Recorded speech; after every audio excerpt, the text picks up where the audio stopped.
que certains voulaient nous crucifier, mais en ce faisant, en réalité, ils ont donné une portée à notre combat inespéré. Aujourd'hui, aux quatre coins du globe et aux quatre coins du monde, les gens nous appellent, les gens nous rejoignent. Ce combat est compris par tout le monde, par en tout cas beaucoup de gens. Et ça, c'est une extrême grande victoire. Je tiens à préciser, contrairement à ce que, comme je l'ai dit tout à l'heure en conférence de presse, contrairement à ce que certains médias pro-gouvernementaux ont voulu faire croire, que nous n'avons pas été libérés parce que nous n'assumions pas nos actes. Ça, c'est ce qu'ils ont voulu pour essayer de voiler la face. J'ai assumé, comme le disait mon procès-verbal, à 1000% mon acte, mais j'ai dit regretter que les autorités sénégalaises aient pu croire, ou quand je dis les autorités, je parle de la loi, aient pu croire qu'en faisant cet acte-là, je m'attaquais en réalité aux institutions. Nous attaquons un symbole. Nous n'attaquons pas nos aînés. Nous attaquons un symbole qui est le symbole de notre servitude forcée.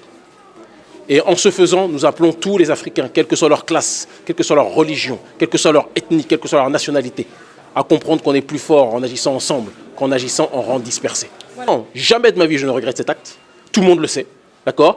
Et j'en veux pour preuve que si j'avais été libéré parce que je regrettais cet acte, j'aurais eu du sursis. Or, on a été acquitté purement et simplement. Pourquoi on a été acquitté purement et simplement? Parce que l'acte de brûler un billet n'est pas puni par la loi. C'est brûler des billets qui est puni par la loi. Donc les personnes qui nous attaquent devraient faire preuve d'un peu plus d'alphabétisation et de renseignement sur le terrain du droit. Je pense qu'ils gagneraient en crédibilité par la suite. Les gens de la BCEAO se sont ridiculisés. Moi j'ai dit, je le répète, j'ai brûlé une fois un billet, je n'ai pas besoin de le refaire 1000 fois, qu'on soit clair, d'accord? Maintenant, si des jeunes veulent brûler les billets, il faut aussi entendre le cri de douleur de cette jeunesse, d'accord?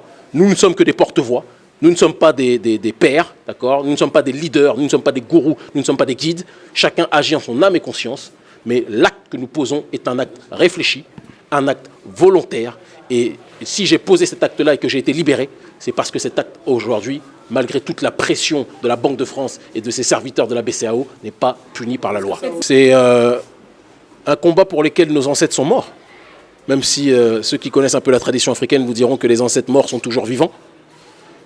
Nous nous battons pour leur honneur, nous nous battons pour leur dignité, nous nous battons pour que l'idéal originel de cette Afrique unie puisse être mis sur pied. Certains ont laissé leur vie pour que nous puissions agir aujourd'hui, nous n'en tirons aucune gloire, qu'on soit très clair. Et nous précisons que ce combat est en cours, ce combat n'est pas fini, c'est pour ça qu'il n'est pas question de festoyer. On va d'ici très peu de jours lancer une prochaine grosse action d'envergure sur le continent de tous les pays de la zone franc. Parce que ce combat est une guerre.